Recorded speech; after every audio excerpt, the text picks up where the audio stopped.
Keep silence. असाध्य ते साध्य करिता सायास कारण अभ्यास तुका म्हणे.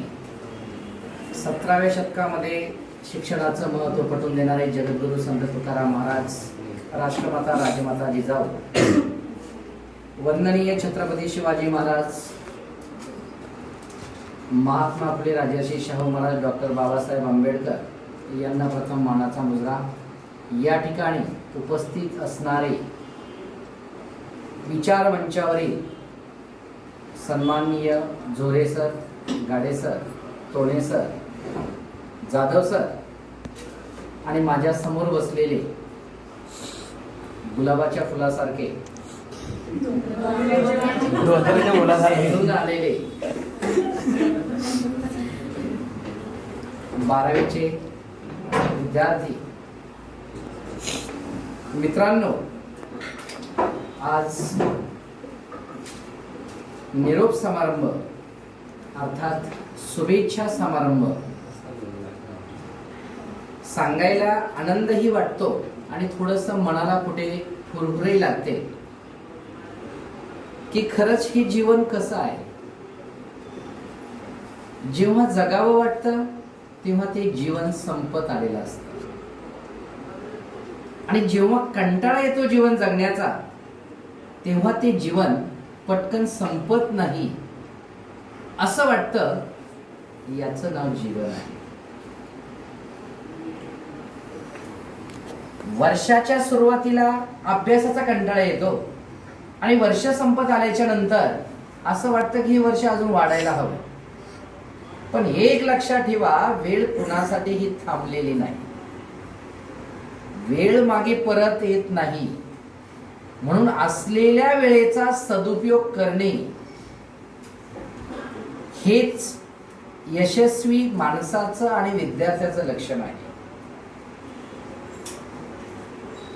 जीवनामध्ये यश मिळवायचं असेल तर नेहमी आपण पॉझिटिव्ह राहायला पाहिजे. तुमच्या आजूबाजूची परिस्थिती किती नकारात्मक आहे त्या नकारात्मकतेला आपण पुरून उरलो पाहिजे आणि त्यामध्ये यशस्वी झालो पाहिजे.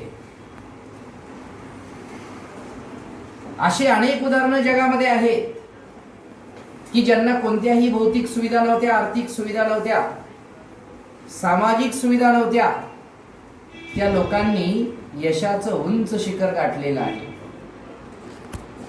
एकदा 12वीचं वर्ष सुरू झालं आणि अपेक्षा चौरे माझ्याकडे आली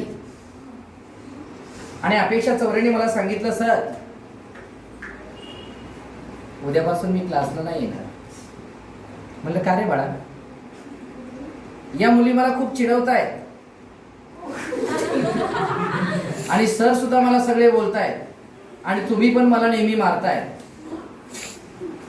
बरं म्हटलं, मग मी नाही येणार उद्यापासून क्लासला. म्हणलं ठीक आहे, तू येणार नाही, मी सांगतो ते पहिल्यांदा कर आणि मग उद्यापासून ठरव यायचं की नाही ते.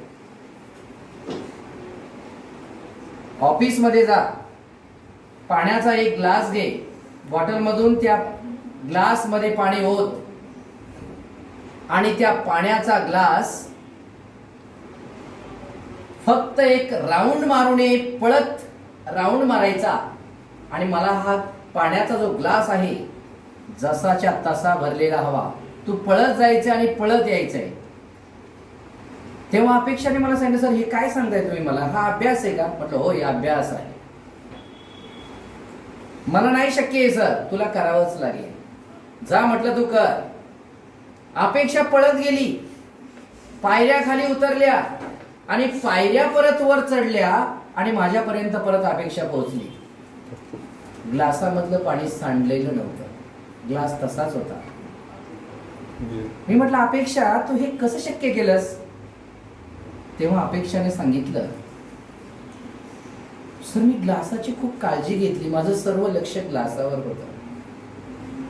तेव्हा मी त्या अपेक्षाला हे सांगितलं, बाळा जर तुम्हाला यश मिळवायचंय तर लक्ष फक्त ध्येयावर पाहिजे. कशावर ध्येय लक्ष पाहिजे? आजूबाजूला तुम्हाला कोण बोलतंय, कोण नाव ठेवतंय, कोण चिडवतंय, ह्या गोष्टींवर कधी लक्ष ठेवू नका. आणि त्या गोष्टीवर जर तुम्ही लक्ष ठेवलं तर तुम्ही जीवनात यशस्वी होणार नाही. त्या दिवसापासून परत अपेक्षा माझ्याकडे कधी सांगायला आली नाही की सर मला वर्गातल्या मुली चिडवतायत किंवा मला सर वाईट बोलतायत. आणि मी तर डायरेक्ट मारतोय, मी बोलत नाही. माझं बोलणं कमी आणि मारणं जास्त असतं. बरोबर. पण मित्रांनो, मी मारतोय, मी अभिमानाने सांगतो, मी प्रत्येक विद्यार्थ्यांना मारतो. आता परवाच्या दिवशी 11वीच्या 2-3 मुलांना फार जोडलं सर वर्गामध्ये होते बायोचे. त्याचं कारण तसं आहे, घरामध्ये वावरताना सगळेच कारभारी होत नाहीत. एका जणाचा धाक घरामध्ये असतो, बाकीचे सर्वजण प्रेमाने समजावत असतात. आणि तसं जर घरात राहिलं नाही तर घरात कोणी कुणाचं ऐकत नाही. मारणे म्हणजे शिक्षण नाही, पण मारणे म्हणजे नियंत्रण आहे. तुमच्या वयात असताना आम्ही किती मार खाल्ला एकदा बसलेल्या पुढे शिक्षकांना विचारा. उठता बसता मार होता, तो घरच्यांचा, तो शिक्षकांचा. शेजारी पाजारी सुद्धा रागवत होते, पण बोलण्याची हिंमत नव्हती, कारण संस्कार आई वडिलांचे होते. आई वडिलांकडून या गोष्टीत कधीच सपोर्ट नव्हता की तुम्ही कुणालाही काही बोललात किंवा शिक्षकांना मागे उलटून बोललात. ह्या गोष्टीच्या बाबतीत आई वडील सपोर्ट करणारे नव्हते, उलट घरी आल्याच्या नंतर परत ते मारणारे होते. तुमचं मारणं म्हणजे यासाठी बाळांनो फक्त आई वडिलांच्या मेहनतीकडे बघा. सरांनी सांगितलं आणि सर जाधव सर वर्गामध्ये नेहमी सांगतात, तुमचे आई वडील जर 18 तास काम करतायत तर तुम्ही किती तास अभ्यास करायला पाहिजे. कुणालाच आठवू नका. एक वेळेस आम्हाला आठवलं नाही तरी चालेल, फक्त आई वडिलांचा चेहरा समोर तुम्ही आठवा. वाईट काम करताना तर जरूर आई वडिलांचा चेहरा आठवा की हे माझ्या आई वडिलांना आवडेल का. जीवनामध्ये काम करताना असं काम करा की जे फक्त आपल्या आई वडिलांना आवडेल असंच काम करा, म्हणजे तुम्ही वाईट काम करणार नाही. आणि तुम्ही फार नशीबवान आहे, तुमच्या घरच्यांची परिस्थिती सर्वांची चांगली आहे.